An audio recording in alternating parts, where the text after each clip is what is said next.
నమస్కారం. సుమన్ టీవీకి స్వాగతం. ద్వాదశ రాశుల వారికి ఆగస్టు మాసంలో నవగ్రహాల సంచారం ఎలా ఉంది? వాటి వల్ల ఎటువంటి ఫలితాలు ఏర్పడనున్నాయి? దానికి ఎటువంటి పరిహారాలను పాటించుకోవాలి? ఈ విషయాన్ని తెలియజేసేందుకు మనతో పాటు ఉన్నారు ప్రముఖ జ్యోతిష్య శాస్త్ర పండితులు, జ్యోతిష్య రత్న, జ్యోతిష్య చక్ర వైభవ నిపుణ డాక్టర్ రాళ్లపల్లి రవికుమార్ గారు. గురుగారు నమస్కారం. నమస్కారం. గురుగారు, ఈ ఆగస్టు మాసంలో ద్వాదశ రాశులకి ఎలా ఉండబోతుందో తెలుసుకునే ముందు నవగ్రహాల సంచారం ఏ రకంగా ఉందో తెలియజేస్తారా? తప్పకుండా. శరదిందు సమాకారే పరబ్రహ్మ స్వరూపిణి వాసరాపీఠ నిలయే సరస్వతి నమోస్తుతే. అందరికీ నమస్కారం. ద్వాదశ రాశుల్లో అంటే ఈ నెల ఆగస్టు నెల ద్వాదశ రాశుల్లో నవగ్రహాలు ఎక్కడ ఉన్నాయో ఇప్పుడు తెలుసుకుందాం. ముందుగా సూర్యుడు వచ్చేసి మనకి స్వస్థానమైన సింహరాశిలో ఉంటారు. అలాగే బుధుడు కూడా సింహరాశిలో ఉన్నారు. అలాగే శుక్రుడు కూడా ఈ నెల అంతా కూడా మనకి సింహరాశిలో ఉంటారు. అలాగే కుజుడు వచ్చి మనకి వృషభ రాశిలో ఉంటారు. గురువు వచ్చేసి మనకి వృషభ రాశిలో ఉంటారు. అలాగే శని స్వస్థానమైన కుంభరాశిలో ఉంటారు. అలాగే రాహు వచ్చి మనకి మీన రాశిలో ఉంటారు. ఇక కేతు వచ్చేసి మనకి కన్యా రాశిలో ఉంటారు. ఇవి ఈ నవగ్రహాలు ద్వాదశ రాశుల్లో ఈ నెలలు కూడా ఈ స్థానాల్లో ఉంటారు. గురుగారు, ఈ ఆగస్టు మాసంలో మిథున రాశి వారికి ఎలా ఉండబోతుంది? వాళ్ళకి ఏ గ్రహాలు అనుకూలంగా ఉన్నాయి? తప్పకుండా. మిథున రాశి అనగానే మనకి మృగశిర 3-4 పాదాలు, ఆరుద్ర 1, 2, 3, 4 పాదాలు, పునరుసు 1, 2, 3 పాదాలు, ఈ నక్షత్రాల సమూహం మనకి మిథున రాశిలోకి వస్తుంది. ఈ రాశి వారికి పర్వాలేదని అనిపిస్తుంది. ఎందుకంటే ముఖ్యంగా శని పర్వాలేదు, అలాగే రాహుకేతులు కూడా పర్వాలేదు. గురుబలం మటుకు తక్కువగా ఉంది. ఎందుకంటే గురువు ఏ స్థానంలో ఉన్నారు కాబట్టి. సాధారణంగా మనకి గురుబలం ఎప్పుడైతే తక్కువ ఉంటుందో ఏ పని చేసినా కూడా అన్నీ ఆలస్యంగా జరుగుతూ ఉంటాయండి. ముఖ్యంగా అంటే గురువు అంటే మన జాతకంలో కూడా లగ్నం నుంచి లెక్కెట్టినప్పుడు ఏ గ్రహమైనా సరే 6, 8, 12 స్థానాల్లో ఉంటే కనుక దాన్ని దుస్థానాలు అంటారు. సో ఆ బలం కోల్పోయినట్టు. 6వ స్థానం ఏంటి? Debts, miseries, enemies. సో అప్పులు, అనారోగ్యం, శత్రువులు. సో మంచి గ్రహం అక్కడ 6వ స్థానంలో ఉండిపోయింది అనుకోండి, సో శత్రువులు ఎక్కువ ఉంటారు, అప్పులు ఎక్కువగా ఉంటాయి, అనారోగ్యం ఎక్కువగా ఉంటుంది. ఇంకో గ్రహం అష్టమంలో ఉందనుకోండి, అష్టమ స్థానం ఆయుష్ స్థానం, మరణం, యాక్సిడెంట్ స్థానం. సో ఇంకో గ్రహం కూడా పోయినట్టు. అలాగే వ్యయస్థానం అంటే 12వ స్థానం. 12వ స్థానం అంటే కనుక ఖర్చు స్థానం, నిద్రస్థానం. సో ఖర్చు పెట్టినా కూడా మన డబ్బులన్నీ అయిపోతుంటాయి. అంటే ప్రాఫిట్ లాస్ చూసుకున్నప్పుడు ఇప్పుడు వీళ్ళకి వ్యయ స్థానంలో ఉన్నారు. వ్యయ స్థానం అనమాట. సో అలా అందుకే ఏ గ్రహమైనా సరే మన జాతకంలో కూడా లగ్నం నుంచి 6, 8, 12 స్థానాల్లో ఉంటే విపరీత నష్టం ఉన్నట్టు. గోచారీత్యా కూడా మన రాశి నుంచి 6, 8, 12 స్థానాల్లో గ్రహాలు ఉంటాయి కనుక అవి నష్టంగా చూపిస్తాయి అన్నమాట. సో ఇప్పుడు మన వ్యయంలో ఉంది కాబట్టి గురువు దేనికి కారకుడు? ముఖ్యంగా ధనానికి కారకుడు, దైవబలానికి కారకుడు, దైవానుగ్రహానికి కారకుడు, అలాగే శుభ ఫలితాలన్నీ ఇచ్చేదానికి కారకుడు. సంతానం అవనివ్వండి, అలాగే వివాహం అవనివ్వండి, మంచి ఉన్నత ఉద్యోగం అవనివ్వండి, ఉన్నత చదువు అవనివ్వండి, అలాగే గృహ వాహనాలు అవనివ్వండి, ఏవైనా సరే అన్నీ కూడా శుభాలు ఇచ్చే గ్రహమైన గురువు వ్యయ స్థానంలో ఖర్చు స్థానంలో ఉండిపోయాడు. సో గురుబలం చాలా తక్కువగా ఉంది. అంటే ఎంత మీ మానవ ప్రయత్నం చేస్తున్నా కూడా ఈ ఏడాది ఏమీ ఉండదు, మిశ్రమంగా ఉంటుంది అన్నమాట. కాబట్టి మనం మౌనంగా ఉండడం ఉత్తమం ప్రస్తుతం. సో ఎందులో అయితే మనం సక్సెస్ అవుతాం అంటే జ్యోతిషం ఒక్కదానికైనా మెయిన్గా ఉపయోగపడేది అంటే శ్రమ, కాలం, ధనం వ్యర్థం కాకుండా ఉండడానికి. శ్రమ అంటే ఎంతో కష్టపడిన దానికి ఉపయోగం లేకపోతే వేస్ట్ ఎలాగో, అలాగే కాలం ఎంతో కష్టపడతాం, కాలం వేస్ట్ అయిపోతుంది. అలాగే ధనం ఎంతో మనం ఏదైతే సక్సెస్ కామో అందులో మీరు పెట్టుబడి పెట్టి అదంతా టైం వేస్ట్ అయిపోయింది అనుకోండి, కాలం కూడా పోయినట్టు. సో శ్రమ, కాలం, ధనం వ్యర్థం కాకుండా ఉండడానికి జ్యోతిష్యం సహకరిస్తుంది.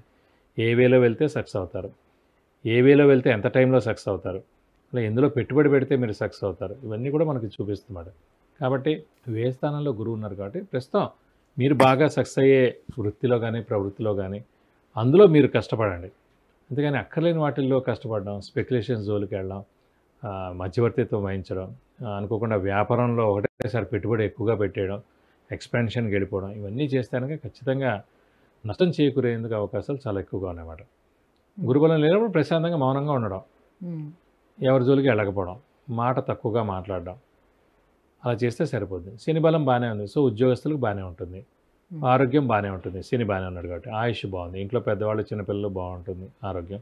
గృహిణులకి మానసిక ఒత్తిడి తగ్గుతుంది, గృహిణులకి చాలా బాగుంటుంది, చిన్నపిల్లలకు కూడా చాలా బాగుంటుందని చెప్పుకోవాలి. గురుబలం లేదు కాబట్టి వాళ్ళకి మరి ఆర్థికంగా నిలదొక్కునే అవకాశం లేదా ఇప్పుడు? అంటే ఉందండి, అలా ఏం లేదు. సో ఎక్కువగా ఆర్థికంగా మనం చెక్ చేసుకున్నప్పుడు ఏంటంటే ఉద్యోగస్తులకి ఏం పర్లేదు, ఎందుకంటే ఉద్యోగస్తులు ఫిక్స్డ్ ప్రతి నెల ఇంత శాలరీ వస్తుంది కాబట్టి దానిలో మనం జాగ్రత్త పెట్టుకుంటాం. వ్యాపారస్తులు అలా కాదు. ఉద్యోగస్తులకి శని కూడా బాగుంది కాబట్టి ఉద్యోగస్తుల దాకా పర్వాలేదు, కానీ వ్యాపారస్తులు అలా కాదు. ఎందుకంటే సడన్గా క్రెడిట్ ఇవ్వాల్సి వస్తుంది, అప్పు తేవాల్సి వస్తుంది, అలాగే అనుకోకుండా ఎక్స్పాన్షన్కి వెళ్ళాల్సి వస్తుంది, కొంచెం పెట్టుబడి పెట్టాల్సి వస్తుంది, అలాగే కొంతమంది స్పెక్యులేషన్స్లో పెడుతూ ఉంటారు, షేర్స్లో మార్కెట్లో పెడుతూ ఉంటారు.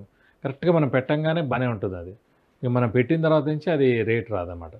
సో అందుకే కొంచెం జాగ్రత్తగా ఉండాలి. ఈ ఏడాదంతా కూడా కొంచెం మనం ఇలాంటి విషయాల్లో జాగ్రత్తగా ఉంటే కనుక మంచిది. గురుగారు మరి వివాహ ప్రయత్నాలు చేసుకునే వాళ్ళకి ఎలా ఉంటుంది?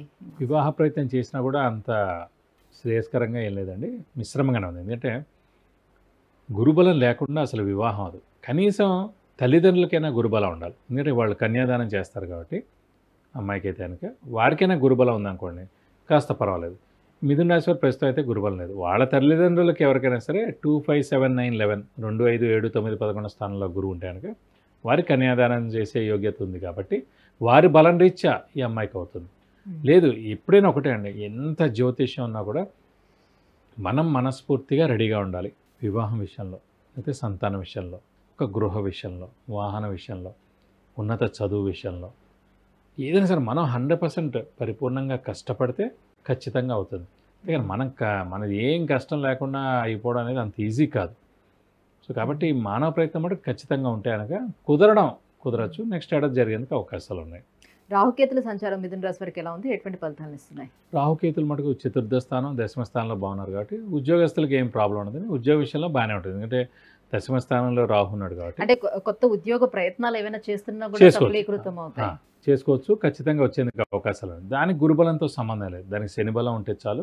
సో శని మెయిన్గా వృత్తికారకుడు, ప్రొఫెషన్ కారకుడు కాబట్టి శని చాలా బాగున్నాడు కాబట్టి ప్రస్తుతం మిథున రాశికి అధిపతి బుధుడు, శని మిత్రులే కాబట్టి భాగ్యస్థానంలో ఉన్నా కూడా తప్పకుండా మేలే చేస్తాడు. కాబట్టి ఉద్యోగ అవకాశాలు మటు ఖచ్చితంగా బాగానే ఉన్నాయని చెప్పుకోవచ్చు. గురుగారు మరింత మంచి ఫలితాలు ఏర్పడేందుకు మరి ఎలాంటి పరిహారాలను వీళ్ళు పాటించుకుంటే గురుబలం కూడా తోడవుతుంది వీళ్ళకి? సేమ్ వృషభ రాశికి చెప్పినట్టే మనం ఈ మిథున రాశికి కూడా గురుబలం తక్కువగా ఉంది కాబట్టి ఖచ్చితంగా వీరు ప్రతిరోజు దత్తాత్రేయ స్వామిని ఎక్కువగా ఆరాధించాలి. ప్రతిరోజు దత్తాత్రేయ స్వామి అష్టోత్తరం చదువుకోవాలి. ప్రతి గురువారం దత్తాత్రేయ స్వామి టెంపుల్కి వెళ్ళి 41 ప్రదక్షిణాలు చేయాలి. ఆయనకు సంబంధించిన అర్చన కానీ అభిషేకం కానీ ఏమైనా ఉంటే కూడా ప్రతి గురువారం అంటే కనీసం ఒక 2-3 గురువారాలు చేయిస్తే మంచిది. అలాగే ఇంకా బలం తక్కువగా ఉందంటే మటు ఖచ్చితంగా ఒక గురువారం రోజున గురువుకి 16,000 సార్లు జపం చేయించి శనగపప్పు కేజీంపో, ఒక ఎల్లో లుంగి, 1000 రూపాయల వర్త్ గోల్డ్ ఐటెం దానం ఇస్తే కనుక దోషం మొత్తం తొలగిపోతుంది. అలాగే ప్రతిరోజు ఈ దత్తాత్రేయ స్వామి అష్టోత్తరం చదువుకోవడానికి చాలా మంచిదండి. విద్య, ఉద్యోగం, వ్యాపారం, వాహనం, వివాహం, సంతానం, ఆరోగ్యం, ఐశ్వర్యం వీటన్నిటికి సంబంధించి విషయాన్ని తెలుసుకోవాలనుకుంటే కింద స్క్రోల్ అవుతున్నటువంటి నెంబర్కి వాట్సాప్ చేసి గురువుగారి అపాయింట్మెంట్ను పొందవచ్చు. గురుగారు మిథున రాశి వారికి ఆగస్టు మాసంలో ఎలా ఉండబోతుంది అనే విషయాన్ని తెలియజేసినందుకు ధన్యవాదాలు. నమస్కారం. సుమన్ టీవీలో మీ పర్సనల్ అండ్ బిజినెస్ ప్రమోషన్స్ కోసం కింది నెంబర్కి కాంటాక్ట్ చేయండి.